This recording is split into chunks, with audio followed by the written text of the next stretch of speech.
Hey there everybody, this is Lee with Creative2xmom, and in today's video we're going to be talking about our fall reading list.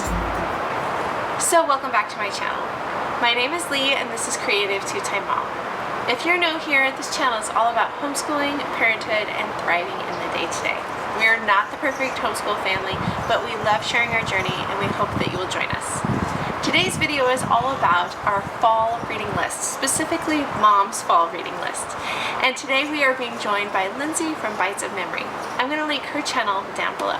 She and I are both posting a video today sharing the books that we are hoping to read coming up in the fall months. I try to do this one quarterly, so I will also link down below my summer reading list. I have to be honest, I did not do so great on my summer reading list. Those are all still really great books, and I've shared a lot of them in the What We Read videos, but I did not read nearly as many as I was hoping to over the summer. So I'm hoping that the fall is a little bit better, though I know the fall is really busy in our household. But today I want to share with you 8 books that I have put on my reading list for the upcoming months. Now some of these books I have here with me today. Some of them are review books and I will try to let you guys know that ahead of time.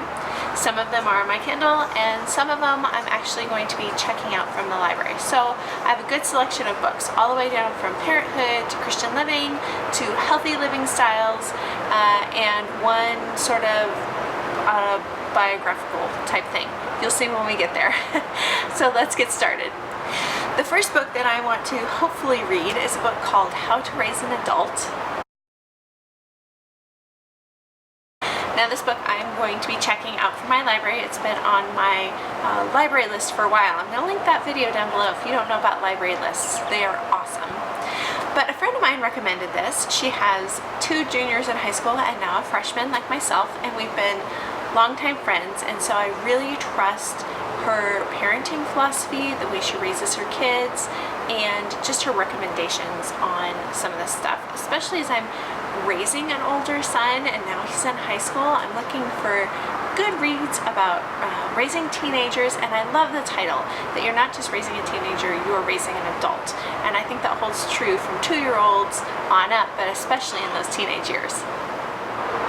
The next book actually has teens in the title, and it's Raising Successful Teens by Jeffrey Dean. This is a review book for me, and I'm about halfway through. I think I got this at the beginning of September. So far, spoiler alert, I am loving it. If you remember a video I put up probably 6 months ago about my top 5 parenting books, I think something's gonna have to get bumped for this one because so far I'm getting so much out of this. It's really, really relevant for today's parents, and I'm excited to continue on with that one. The third book in the sort of parenthood category that I will be reading is called The Life-Giving Parent by Sally Clarkson. Now I picked up the Kindle version of this one for $1.99. I could not believe what a steal this is going to be because I've been watching this title for a while and really wanted to read it. I've heard good things about it. I've only read one Sally Clarkson book before in the past, I know, for shame, right? She's an amazing author, so I'm excited to read this one. It's been on my list for quite some time. The next book in my pile is called Something Needs to Change. This is by David Platt. The subtitle is A Call to Make Your Life Count in a World of Urgent Need. Now I saw just a brief clip interview on this one, and so I have a feeling that he's heading toward, if the gospel is really true, what are we doing about it? If, you know, we really truly believe Christ is who he says he is, why are we complacent? Especially in America, why are we complacent Christians? I'm not totally sure that's where this is heading, but that was kind of my impression. The back says, life's hardest questions don't just demand answers, they require action. So I'm excited to read this one. David Platt is very well known for his inspirational writing and spurring people on toward living like Christ. So I'm excited and be looking for, I will have a full review of this one on blog after I read it, and then I will talk about it in our wrap-up video one of these months coming up. The next book is also a review book. This is by Anne Graham Lotz. It's Jesus and Me, Experiencing the Holy Spirit as a Constant Companion. There are not a lot of Holy Spirit books out there. I think that most Christians see that as like ultra spiritual, little creepy to talk about the Holy Spirit, and so it's hard to find a good, solid Holy Spirit book. So I'm excited to see where she goes with this. I haven't read many in the past that I've really liked, and so I'm going to give this one a shot. The next book, kind of in that same category of Christian growth, I have on my Kindle as well, and it again is a review book. It's a book called Growing Brave. Now this book is all about coming out of your own anxieties, your own fears, and taking brave steps for the Lord. Being brave in your walk with Christ, being brave in your Christian witness. It was one of those books that I was excited to read, but I was also a little bit hesitant to review because I have a feeling that it's going to push me out of my own little comfort zone, and I had to make sure I was ready for that one. So look for that review coming up as well. This next book is a reread for me. It's by Gary Thomas, and I love Gary Thomas's books. He really pushes you to think deeply, and he requires action in a lot of what he challenges you with. I've talked about sacred parenting before. That's in my top 5 parenting books. But this book is called Every Body Matters, and it's about taking care of your body in order to take care of your soul. Now, as I am launching further and further into healthy living and helping other people live a healthy lifestyle, you may have seen that a little bit on the Facebook page. I really wanted to reread this one to be re-inspired myself. I know that as much as I grow in this journey, I always have room for improvement, and I wanted to get some of his tidbits, his information that I can pass along to the people that I'm working with as well, because I don't just want to live a healthy lifestyle for me.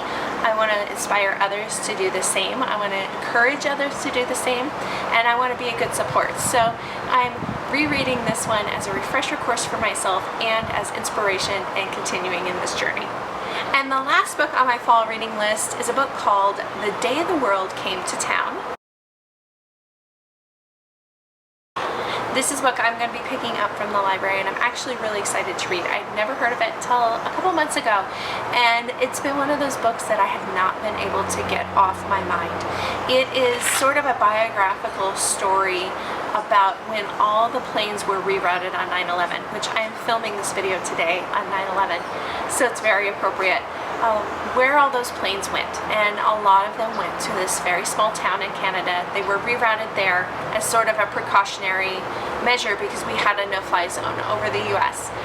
And what that was like, number one, for that town, because they had people from all over the world coming in, so sort of their fears, their inspirations, and how they rallied around these people who had been displaced and had nowhere to go. It's a story about community. It's a story about honoring others. It's a story, I believe, that's going to very much so touch on how you come together when the world is in crisis. And reliving those memories today and seeing a lot of those videos that have come up in the last week has just reminded me. I think a lot of us can think back into where we were on the morning of 9/11. So I'm excited to read this book because I think it's going to be one of those things that is sort of the unsung heroes. And sort of the unsung heroes and just what the world was like on that day. So I'm excited to read and learn a little bit more about that day that I don't know.